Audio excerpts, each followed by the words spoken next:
Alright, imagine you're a hiring manager at a mid-sized technology firm. It's early 2025. You post a role for a senior developer, remote, competitive package. Within a week, you have a shortlist. One candidate stands out: polished CV, strong GitHub history, glowing LinkedIn endorsements from former colleagues. You schedule a video interview. They're articulate, technically sharp, a little quiet, but clearly competent. They pass the technical screen. Their references check out. You make the offer, they accept within hours. For the next 6 months, they are a model employee, responsive on Slack, code commits on time, no complaints from the team. You forget they exist in the best possible way, they just work. Then during a routine security audit, your IT team notices something. The IP addresses attached to this employee's activity do not match their stated location. Not once in 6 months. Further investigation reveals something harder to process. The same individual, same name, same face, same voice, appears to be simultaneously employed at 3 other companies. One in UK, one in Germany, one in Netherlands, all remote, all technology firms. The person who passed your interview, whose references you spoke to, whose face you saw on camera, does not exist. The GitHub profile was fabricated over 18 months using autonomous and automated commits seeded with real open source code. The LinkedIn endorsements were generated. The face on the video call was a live deepfake, a real face overlaid in real time by software that costs less than a monthly software subscription. The voice was run through an accent neutralizing tool. The references were contacts controlled by the same operation. There was no signal to catch. Every check you ran returned the result it was supposed to return. This is not a hypothetical. It's a documented pattern of operation attributed to North Korea's famous CHOLLIMA group. And it is currently responsible for nearly half of all state-sponsored hands-on keyboard intrusions against the global technology sector. Welcome to the Intersection Talks. I'm Avinash and I'm at the intersection of cybersecurity, artificial intelligence, and human psychology. Today's episode is about what happens when AI is used not to attack your systems, but to construct a person who can walk through your front door. This is the other you. Before we get into how this works and why it is so difficult to stop, let me give you a scale of what we're dealing with. CrowdStrike's 2026 Technology Threat Landscape Report attributes 47% of all state-sponsored hands-on keyboard operations against the technology sector to a single North Korean group, famous CHOLLIMA. Not 47% of a subset, 47% of the total. US law enforcement actions have confirmed that operatives posing as remote developers infiltrated more than 300 US companies. At least $6.8 million has been channeled back to Pyongyang through the scheme. Those are the confirmed figures. The actual numbers are almost certainly larger. The cases that have been identified represent the ones where something eventually surfaced. The scope has expanded significantly in the past 18 months. North Korean units are now actively targeting employers in Germany, Portugal, and United Kingdom and across the European technology sector. The primary roles they seek: software engineers, DevOps specialists, and that's particularly alarming now, is AI and machine learning contractors. Think about what it means for an adversarial state actor to place operatives inside organizations that are building AI system questions. The face on screen is someone else's. The voice is processed in real time to adjust accent and speech patterns. The lip movements are synchronized well enough to pass a standard interview at normal video quality. The barrier to entry for this specific capability is, and this is the number that matters, it's approximately the cost of a monthly software subscription, not thousands of dollars, not specialist hardware, a subscription and a consumer laptop. What was previously a capability limited to intelligence agencies is now available to any threat actor with a modest operational budget and a reason to want inside your organization. The reason this attack is so effective is not primarily technical, it's psychological. Humans have a rich repertoire of authenticity heuristics, cognitive shortcuts that evolved to help us assess whether the person in front of us is who they claim to be. These heuristics were refined over millennia of face-to-face interaction. In environments where fabricating the signals we use to judge authenticity was extraordinarily difficult. We look for consistency, a person whose story is internally consistent across different conversations, whose professional details hang together, whose manner matches their claimed background. We extend trust. Inconsistency is the signal we were trained to notice, and its absence reads as authenticity. We look for social proof, someone with endorsements, references, a professional network that validates their history. We can check whether it's been vouched for by other people we would trust. The cognitive shortcut is powerful. If people I would trust have trusted this person, I can trust them too. We look for competence evidence, a developer who's produced working code, who gives technically correct answers in an interview, who demonstrates the skill they claim. We accept that performance as evidence of identity. The logic is sound under normal circumstances. Fraudsters rarely invest in actually becoming competent at the role that they're faking. And we look for behavioral consistency over time. An employee who shows up, does the work, responds to messages, behaves in ways consistent with their stated identity across months of ordinary interaction. We stop questioning whether they are who they say they are. The ongoing behavior is itself the continuing evidence. Every one of these heuristics is now systematically addressable by a sufficiently resourced threat actor. The fabricated GitHub history provides competence evidence. The AI-generated LinkedIn endorsements provide social proof. The real-time face and voice modifications provide visual and auditory consistency in their interview. The actual performance of the job, because the operative really is working code or is supported by a team that writes it for them, provides the ongoing behavioral consistency that keeps scrutiny low. There is a second psychological mechanism that compounds this, and it operates after hiring rather than before. It is called the in-group trust inflation effect. Again, in-group trust inflation effect. If someone has been through our verification process and joined our organization, our default stance towards them shifts from scrutiny to trust. Now, one of us now. The same access, the same Slack channels, the same meetings, we have already made our trust decision, and we do not continuously re-verify it. Not now, zero trust. The 6 months of unflagged access that follows a successful placement is not a security failure, it's the design. Inside the perimeter were legitimate credentials operating in a role that requires exactly the kind of system access needed for the operations objectives. The placement is not an ongoing attack, it's a standing position. The attack did not breach your defenses, it presented credentials your defenses recognized as legitimate, because your defenses are built on human heuristics, and those heuristics can now be fabricated at industrial scale.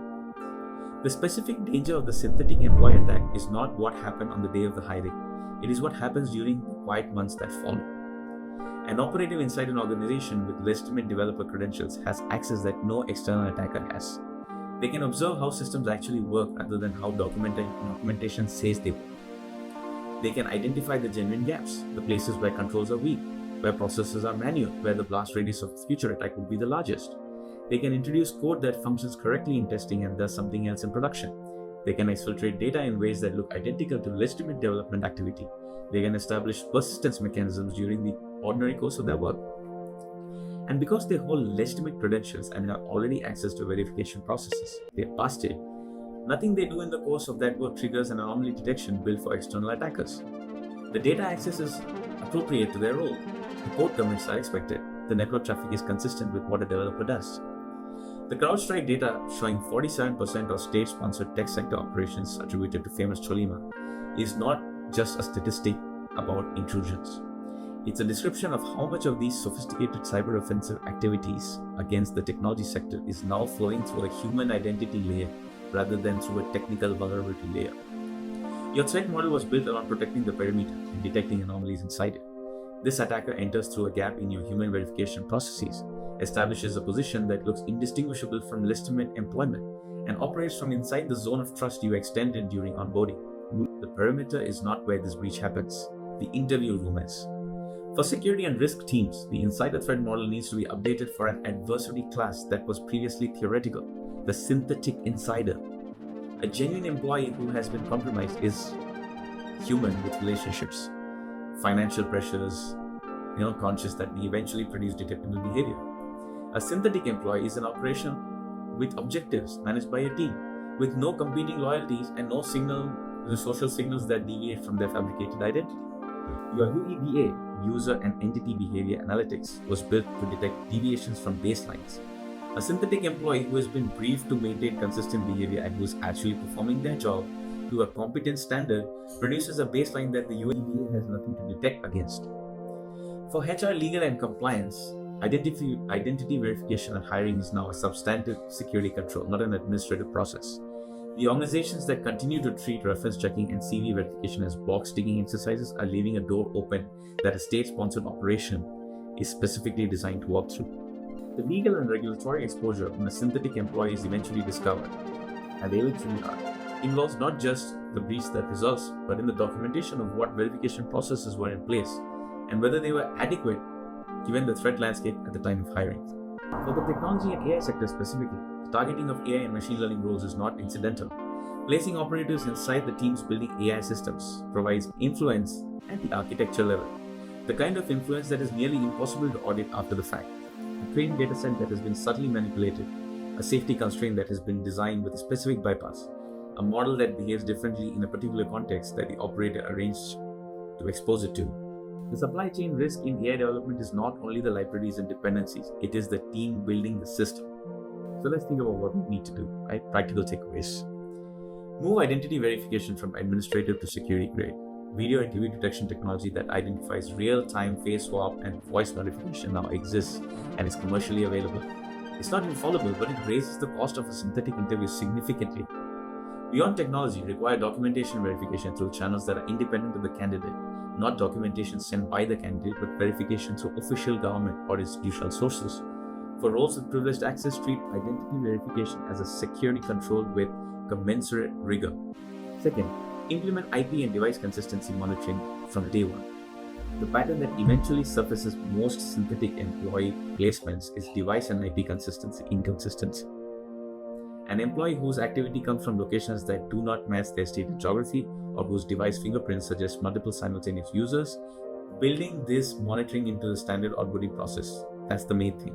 And running it from the first day of employment rather than only after suspicion arises means the baseline inconsistency appears in the data from the start. Anomalies become detectable before 6 months of trust has accumulated. Third, apply privileged access staging based on verification and verified identities, not hiring process completion. Completing the hiring process does not verify identity. It verifies that the hiring process was completed. For roles with access to source code, production systems, sensitive data, or AI development infrastructure, stage the access grants. Initial access should be scoped and monitored. Full privileged access should require additional identity verification steps over a long period with specific behavioral signals that are hard to maintain consistently under synthetic operation. The legitimate employee finds this a minor inconvenience, but it's fine. The synthetic operation finds it a meaningful obstacle. 4. Brief your hiring manager specifically on the synthetic identity threat, not as a security lecture, but as a calibration exercise. The authenticity heuristics that hiring managers use are not wrong. They are just no longer sufficient for the current threat landscape. A 30-minute briefing that explains specifically what signals can now be fabricated and what signals are harder to fake. Genuine technical dialogue that goes beyond scripted answers, behavioral patterns that are inconsistent with managed operations, the specific texture of extended professional history that's difficult to fully simulate. All of this shifts the calibration without replacing the intuition. Productive paranoia in this context is not skepticism of every candidate. It is knowing which signals to weigh more carefully than you used to. The synthetic employee attack is uncomfortable because it does not have a clean technical solution. You cannot patch the authenticity heuristics that makes humans vulnerable to fabricated identity. You cannot update the firmware or the cognitive shortcuts that make a consistent, competent, pleasant colleague feel trustworthy. These features of a human cognition are not going away, and any security program that is built on the assumption that the people become consistently skeptical of their colleagues they interact with daily is not a realistic program, right? What you can do is recognize that the identity verification layer is now a meaningful attack surface, one that is specifically targeted by the well-resourced adversaries who have had years to study and address the signals that human verifiers rely on.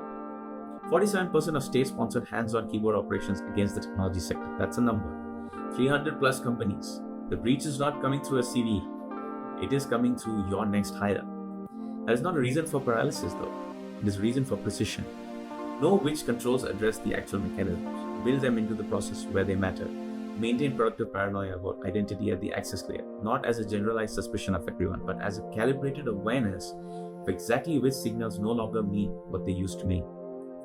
If this episode made you think differently about the human identity layer in your security architecture, share it with the person in an organization who loves hiring security, or the CISO who has not yet added synthetic identity into their threat model. For weekly analysis at the intersection of cybersecurity, AI, and human psychology, subscribe at synthesection.substack.com. And of course, we're on YouTube, which is the Intersection Talks, with new episodes every Friday. You could have been anywhere in the world watching any video. Thank you very much for seeing this till the end. Until next week, stay productively paranoid.